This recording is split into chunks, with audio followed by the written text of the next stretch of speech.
On this week's episode of Undercover Boss, we look at a business in turmoil. Profits are down and employees are fraught.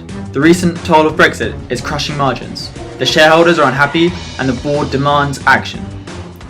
Sahini Thakur, the fearless founder and CEO of Grumpy Mule, Europe's premier cafe chain with over 700 locations, has decided to go undercover to investigate what's going on.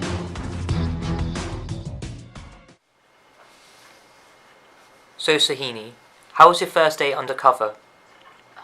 I don't even know where to start, I honestly don't. Oh my god, it was awful. I got into work Monday morning at 9 a.m. and as I was going through the door, I realised that my colleagues were walking in backwards. I didn't understand what was going on, I was completely confused. And then the next day, I was walking past and I overheard this meeting going on about how to increase profits. All of the ideas were ridiculous. They were considering no maternity leave, fish-flavoured coffee, and even child labour. It was ridiculous. Who considers child labour? Thank God one of the team members disagreed and restored my faith in the company. However, this faith was short-lived and it was quickly shut down by everyone else, and in the end, even he seemed convinced that they were all correct. Finally, we got to lunchtime. And we were getting along really well, but once we reached the canteen, the scientists and the executives separated. I didn't understand why we just didn't sit together, but apparently that was just the status quo.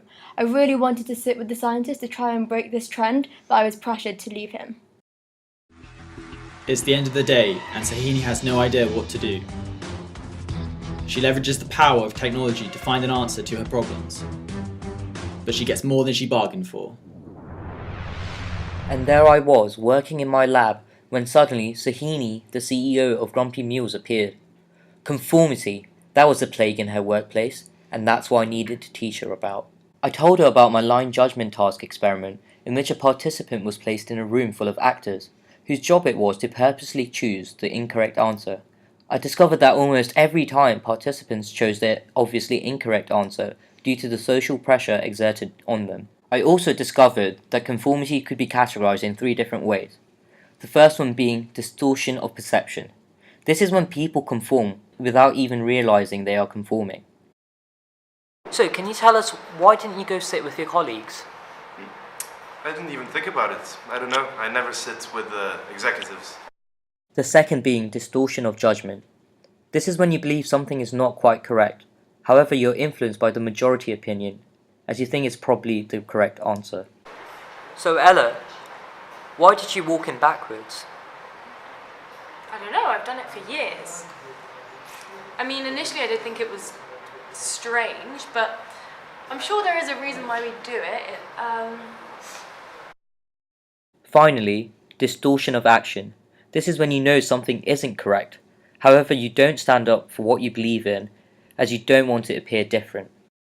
So Saif, why did you back down from your original idea in the group meeting?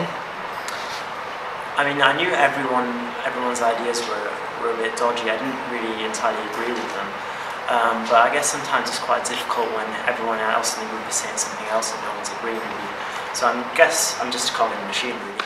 And then I told Sahini my 4 steps to combat conformity in the workplace. Step 1.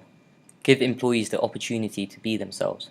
Although this might not feel comfortable, you need to push your employees to do this and accept it. Step 2. Encourage employees to bring out their significant strength. We all have a drive to do what we do best and be recognized accordingly. A leader's task is to encourage employees to sculpt their jobs to bring out their strengths. Step 3. Question the status quo and encourage employees to do the same. Although standardizing procedures might seem like a good idea for the business, you need to have employees challenge the assumption of the way we've always done it. And finally, step 4. Create challenging experiences. It's easy for workers to get bored and fall behind on routine when their jobs involve little variety or challenges. Try and incorporate work that challenges their routine and breaks it. A few months later, we go back to observe firsthand the changes Sahini made. Employee productivity is up and are now much more inclusive, with the scientists and executives sitting together and being treated as equals. They aren't afraid to challenge social norms. Employees can express opinions freely and are always heard. We can confidently say Grumpy Mule employees are no longer bound by conformity.